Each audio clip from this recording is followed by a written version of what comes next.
Okay. Okay. Well, I just heard a little voice in my ear say this meeting is being recorded. So I guess we're live. Hey guys, welcome back to the Reluctant Chaplain Bible Study Podcast. And I'm very excited about today because I have my very good friend, Dr. Lester Hicks, on the board here with me. And sir, if you want to introduce yourself and give some of your bona fides. Yeah, Don't sure, be afraid. sure. Don't be afraid to brag. Okay, well, that case, well, I'm Les Hicks. I currently own Chosen Martial Arts Academy. My original career was as a Bible college professor.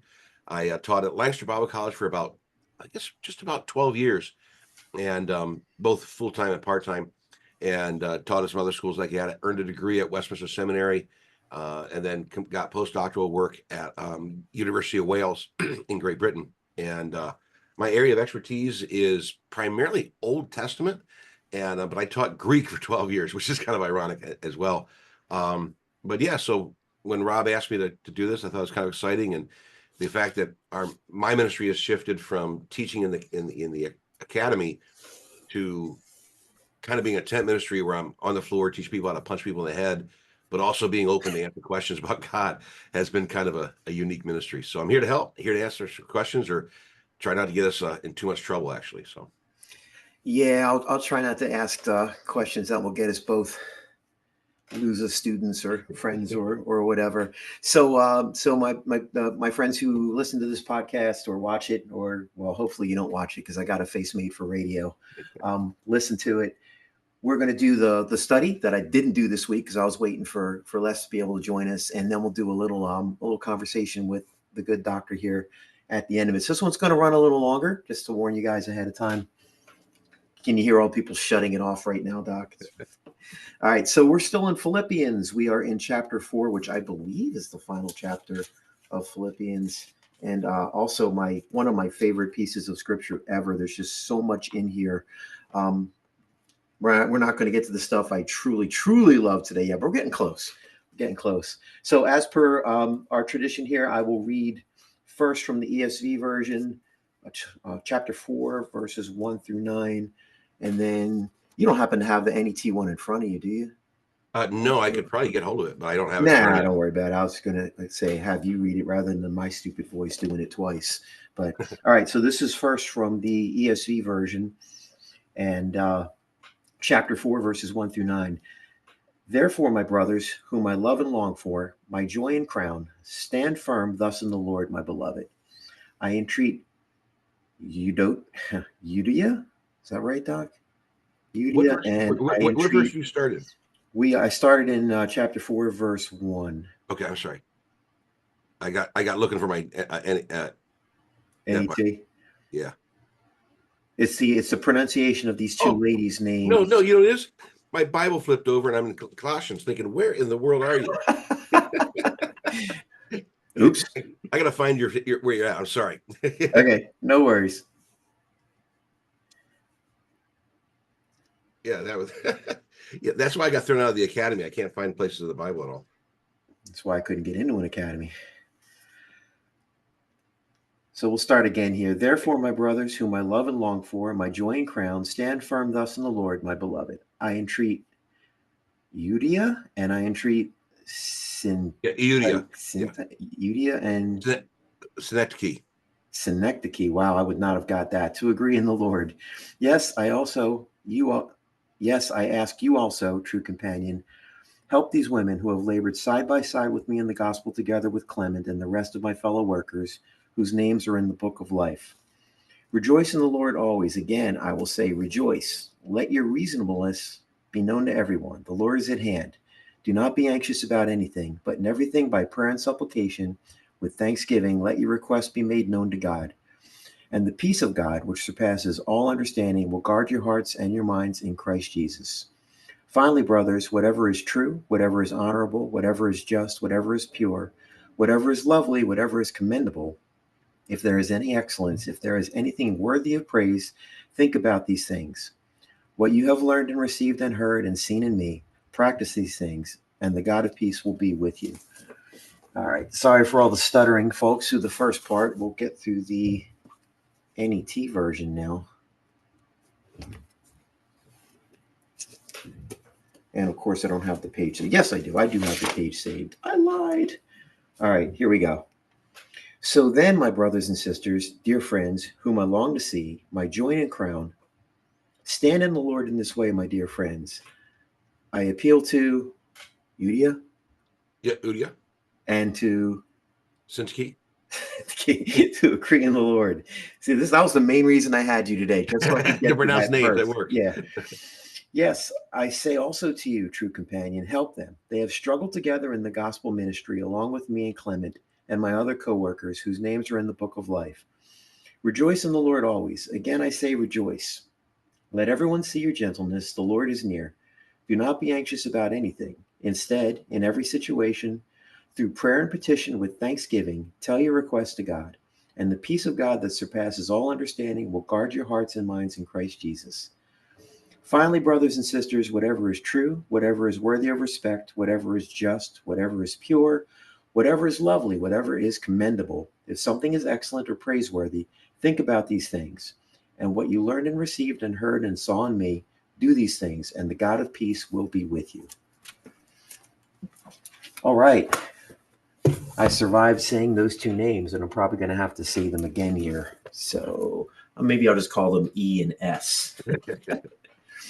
So what I'm seeing here, and Doc, feel free to jump in at any time and add your commentary. More exhortations to the church to stand firm in the Lord. And it's striking to me how much affection Paul has for his church here. He's praised them for their support, their hard work, and their dedication to the gospel in the preceding chapters.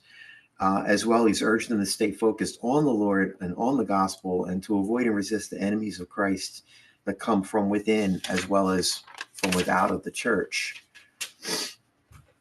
And Paul's addressing these two specific individuals here, E and S. And it seems like it's two women. Yeah, they are. Yep. Okay. He's also addressing all those around them, so we can assume, or at least I'm assuming, which I know is kind of dicey, that they're all kind of in the same church circles, the same church, and running the same circles. And there's obviously some kind of quarrel happening between the two of them, but it doesn't seem to be something that would be doctrinal, because I think Paul would have like jumped right in and, slammed the door on whoever was wrong on something like that. They don't appear to be enemy of the gospel. He's addressing them as fellow workers, and he's saying that their names are in the book of life.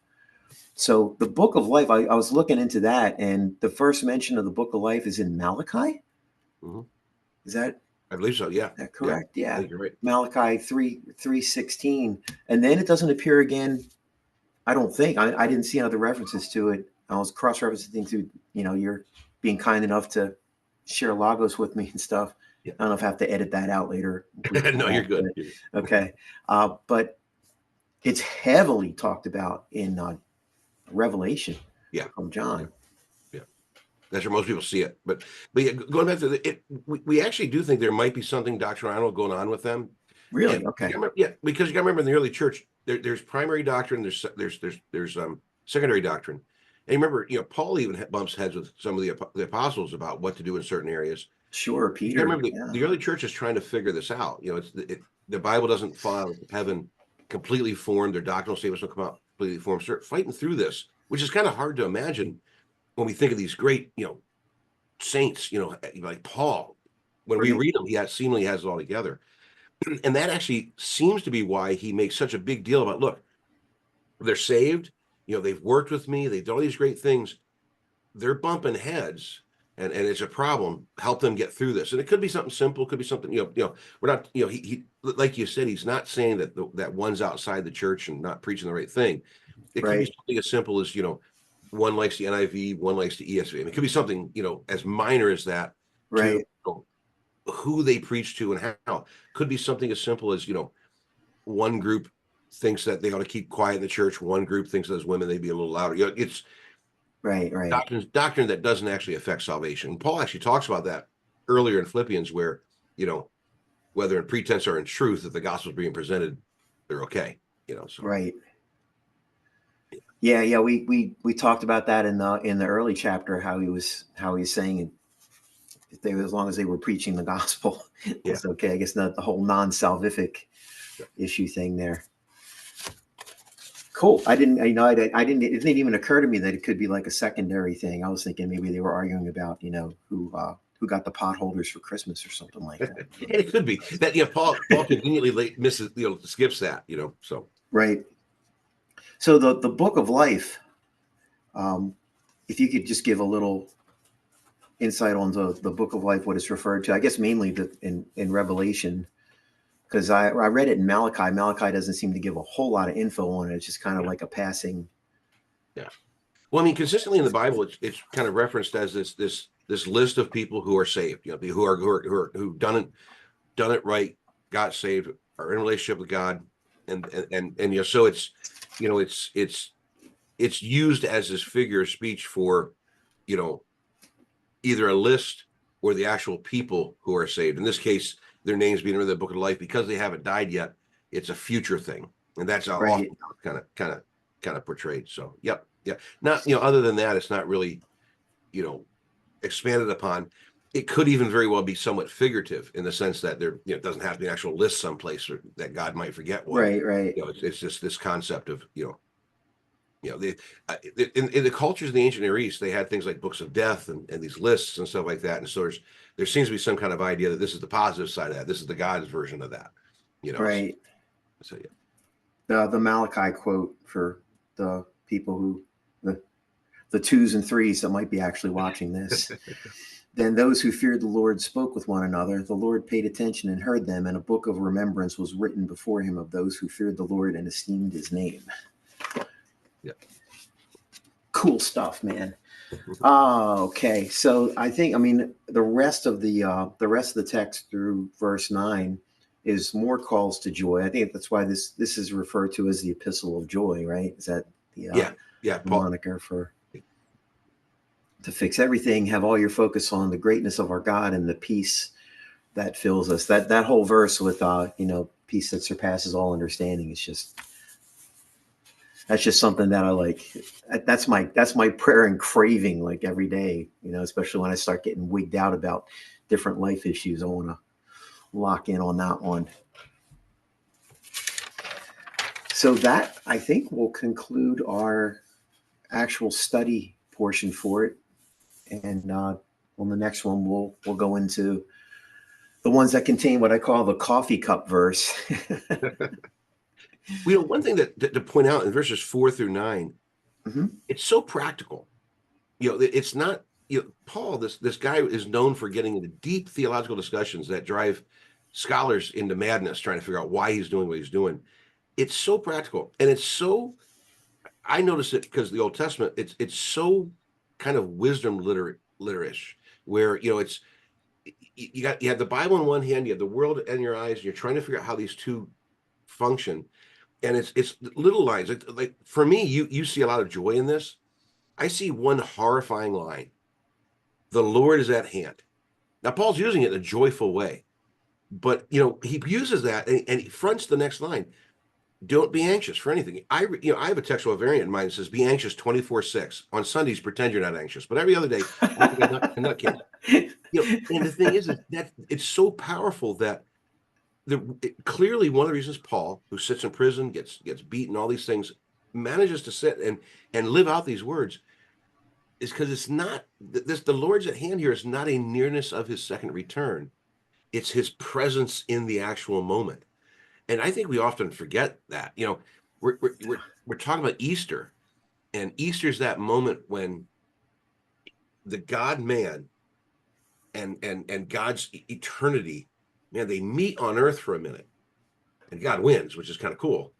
And from then on, the reign of Jesus starts in a different way.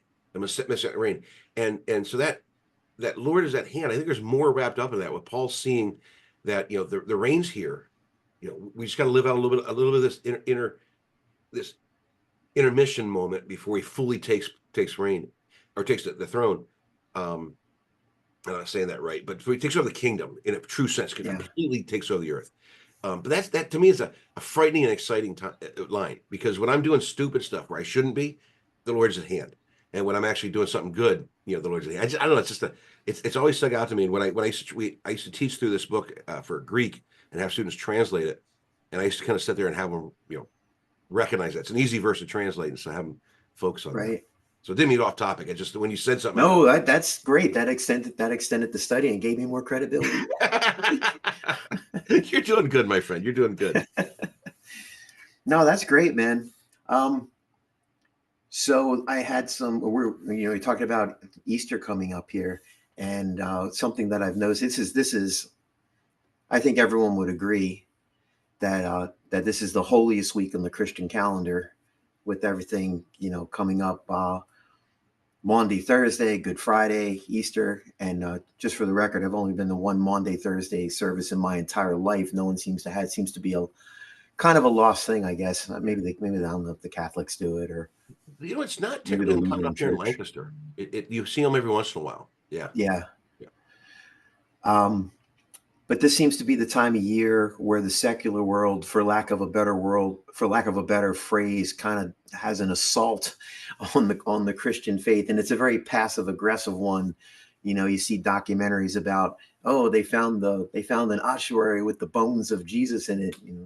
Okay, sure you did, and all things on the supposed lost gospels and various other. I'm blanking on some of them now because I think I just kind of compartmentalize them and push them off to the side because most of them are just so ridiculous that it's incredible. But so, what say you on these subjects, good doctor? Well, I mean, the reality is that I think Easter is an example where the world can't get away from the fact of the historicity and the reality of Jesus' life, death, and resurrection. They can't get away from it. And so one of the things that we believe took place on the cross was not just our purchase of salvation, but also this phrase called Christus Victor, which is a real fancy theological term for meaning that Jesus beat up not just death, but he took on the evil component of the world, Satan and his crew. And he said, and this is a loose translation of the Latin, na na na na na, I beat you. Basically, I mean, he just, there's no way that he can win. Look, I've resurrected. And should have enabled subtitles for this. Yeah, exactly. And so the reality is the world, the secular world, and I don't even like the word secular, the world that's completely opposed to God can't deny this for a minute. They just can't. You can't get away from it. And so what they try to do is I look at it maybe slightly different at times. I get angry about it too. But there's moments where I look at it and say, if I wasn't saved, if I wasn't a Christian, and if I didn't believe that a dead man could rise and resurrect, then I would try to look through the same lens they are and try to figure out a historical reason to disprove this person that's making me crazy. Right. So I get what they're doing. Like you mentioned real quick, some ossuaries that are found, bone boxes. There was one, I was teaching at Lancaster Bible College, and this is actually, I think, if my memory is correct, this is the last big one that they actually found and made a big deal about it. And all of us in the circles of academia, we kind of there was tremors that somebody had found something like this, and all of a sudden, bam, it bursts, and newscasts have this. They found the bone box of Jesus. It says that he was married to Martha, married to a wife, and I think it was Martha he was married to. I forget how it said what it was on there. We all like we just relaxed. We weren't really panicky, and the reason we weren't panicky is because a couple things. One, my faith is based on other historical documents and evidence. Finding a bone box, which are so notoriously faked, didn't frighten us. Two, most of us theologians are also historians too, and so we want to sit back and wait until the evidence pans out.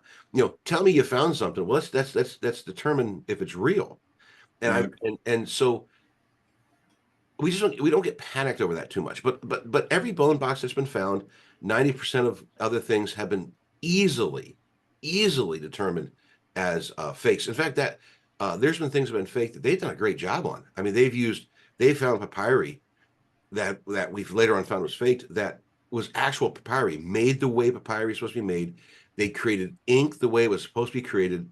They wrote it in a way that was supposed to be, and the study of the Bible and the study of some of the stuff has become so technical and so advanced that we can use stylistic issues of how scribes normally would write to say this isn't right. We would look for things that somebody couldn't possibly fake if they didn't know it. Right. And but the bone boxes, yeah, I mean, the false gospels. We chatted before we started recording.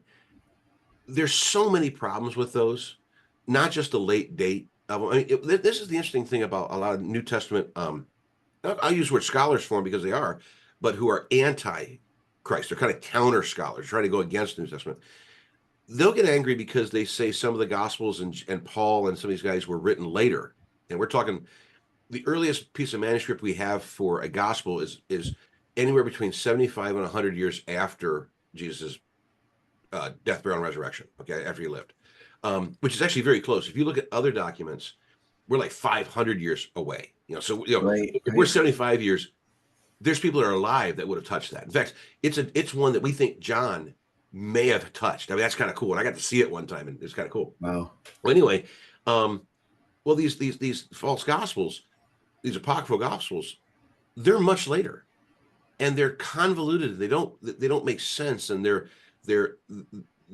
not comparable in literary style, in historical, in veracity, in anything. Bad fan fiction, right? Yeah. I mean, it's every bit as, yeah. It's bad. I mean, there's a guy, Wesley Huff, made a big deal. Yes, I saw. And if you go out and listen to him, and he talks about him. Now, he's a scholar that works with scribal traditions and stuff like that. So he has a little better appreciation for that than I do.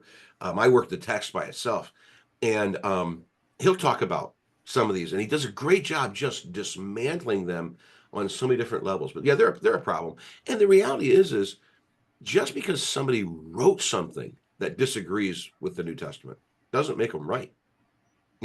They use that same argument against us. The New Testament disagrees with other things, but we're not naturally right. There needs to be a preponderance of evidence. You need to disprove some things. And, the issue is, I mean, it's hard to prove beyond reasonable doubt the resurrection, but it's equally hard to disprove it. There's far more evidence proving it and pointing and saying this is probably something that happened than there is saying it's impossible.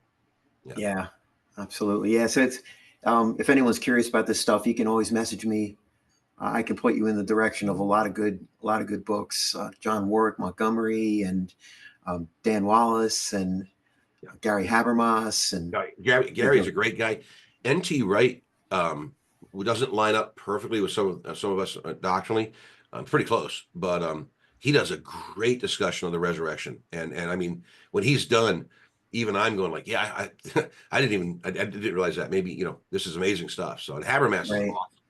Habermas actually had a crisis of faith for a while, and that's what actually made him pursue understanding the resurrection from a historical perspective, which is really that's interesting. Yeah, I think it's that same kind of thing that happened to Sean McDowell's, Josh McDowell's son.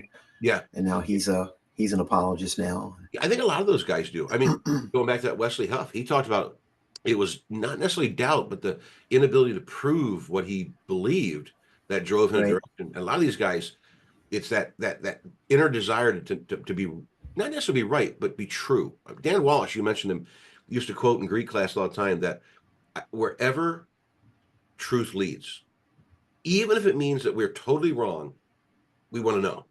And so, and that these guys do.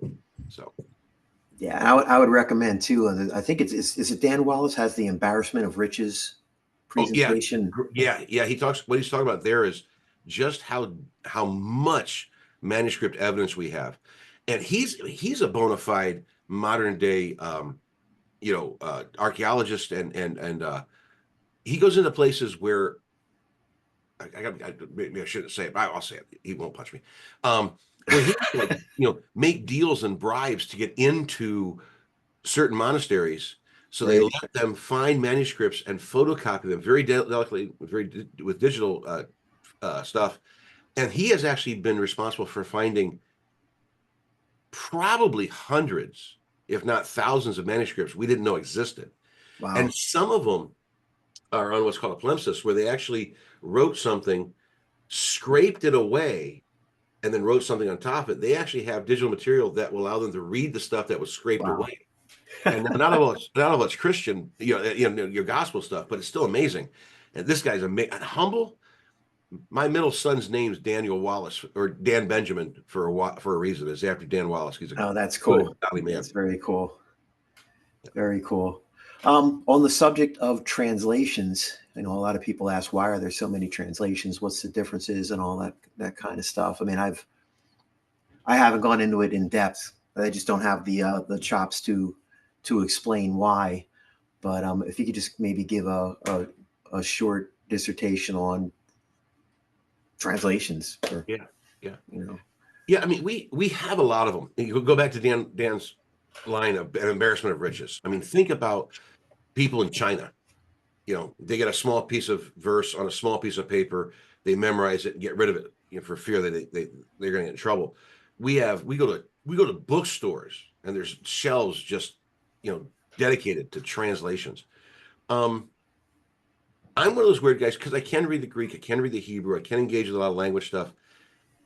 Different translations don't frighten me, only because I can compare them to the original and say, this is good, this is bad. I see what they're trying to do. I see what they're avoiding here. Right. But someone who can't get in that, we do have some really good translations. My humble opinion is the older NIV, like the 80s, 84 version, like that, great translation. The newer one still does a good job in translation, but they try to go like gender neutral in a couple verses with no agenda as in trying to go woke or anything like that. But rather than translating it mankind, they translate it like humankind, which is technically accurate in the passage. It's absolutely exactly what the text means. However, there are things called intertextual connections. Before we had cross references, the Bible would pick up on a certain verse that's unique in another verse, and it would allow you to connect them. And so when you do that and you get rid of a word like mankind for humankind, the meaning is not changed at all. In fact, it's probably clearer in the 21st century. However, it robs you of that intertextual connection. So I get a little bristly over that because, you know, it's there and it's kind of fun to use. It's a way for the Bible to connect itself. Right. ESV is a great translation, a little wooden, but I like wooden. I'm kind of stiff, and I want something that, you know, is kind of, you know, a little more accurate if I can. One of the things that people get to is they want and this is not a phrase that's used as much anymore, but they want a word for word translation. You know, that you hear that.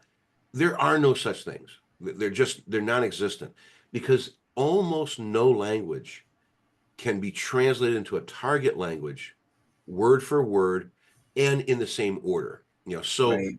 almost every translation is essentially thought for thought. Now, you know, ESV tries real hard to keep word order and stuff like that. They do a pretty good job of it. NIV actually does a pretty good job of it, to be honest with you. But there's a lot of good translations out there. You know, the translations I use are ESV, NIV, New English Translation from that you read earlier. Great translation, and it gives you all the footnotes to explain why they did some of the things they did. I use the RSV. I mean, I read everything, but I'm also reading it in light of what my Greek text is holding, you know, in the other hand. In fact, it's become a joke when I get a chance to preach or teach someplace. I always go back, I translate it from the Greek or Hebrew first and kind of work through it that way. And then I find a translation that I think does a good job with it. And my son, who's now a graduate student at Wheaton Seminary, he came to me and he used to ask us, well, what'd you learn, Dad? What'd you learn with translating it? Well, we have some really good English translations. I didn't have to do it. You know, these translations are good. We talked earlier about, you know, maybe paraphrases. The problem with a paraphrase is it is intentionally thought for thought. And so it really, there's a level of interpretation that's heightened. Every translation has a little interpretation in it. You just have to. A more wooden translation like the ESV will try to distance itself from too much interpretation. Right. NIV will embrace it a little bit more. The New English translation, the Net Bible you just did, it's really the best of all possible worlds, because it gives you this translation that's poetic, pretty, and stuff like that, but it gives you 400 footnotes that says this is why we could do what we did and the options.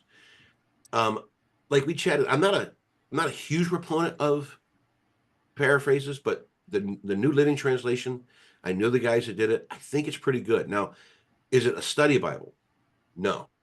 Okay, it's not a great text to study from, but if you want to sit down, we've all hit those moments where the weight of the world is just heavy.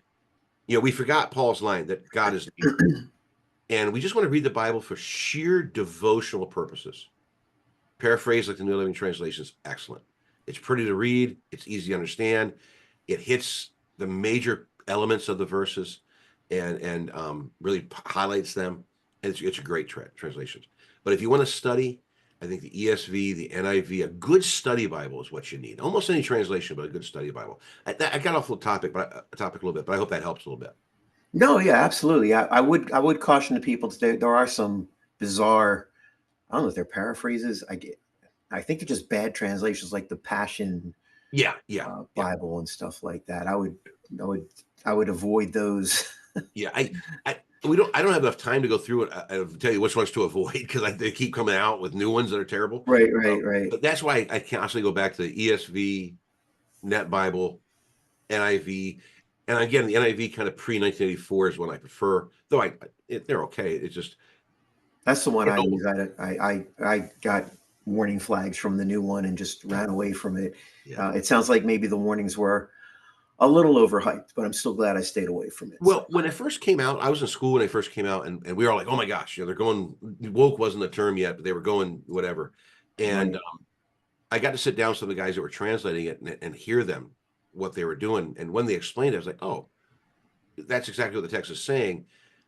But they even acknowledge that it robs those intertextual connections. But so it's then the cool thing is, other than a couple really bizarre, like the Jehovah's Witness texts and stuff like that, most of the translations get the big verses right. It's it's the smaller stuff you got to be careful of. Right. So anyway, but I mean, and I'll throw us out if you get any questions from people about a translation that they're uncertain of and you aren't clear. I mean, we're friends. Just call me and I'll give you my best worst advice. So. Yeah. I have used you as a crutch on many occasions, sir. No, it's called being brothers in Christ and being friends. That's actually good. Well, hey, I think I covered everything that I wanted to. For this, I really appreciate you. Go ahead. You asked real quick about is there right ways and wrong ways of studying? Yes. Is there a right way, wrong way to study the Bible? Yes. If you want to, we can hit that real quick. I mean, we do it. Yeah. Go ahead. People can always fast forward, pause, or just run away. My first PhD is in biblical hermeneutics. It's an entire PhD on how we studied the Bible. And the answer to that is yes and no. Okay. The New Testament and the Old Testament really talk about how we approach the text. If we approach the text with an open heart, an open mind, a spirit of seeking, God tends to meet us. I mean, one of the best examples of this is remember the prayer of Jabez a few years ago, that book that came out? Yes. Okay. Yes. One of the worst examples of hermeneutics known to man. Sold billions of dollars. Of course it did. The guy who wrote it, he actually tells the story of how he came about it. And I'll paraphrase it, might get it wrong. He basically was trying to figure out, do I reach out into a different field or Hollywood to minister? And he wasn't sure. And I guess he said, like, during a dream or during a prayer, this verse came to mind and God used it to spur him into a bigger place.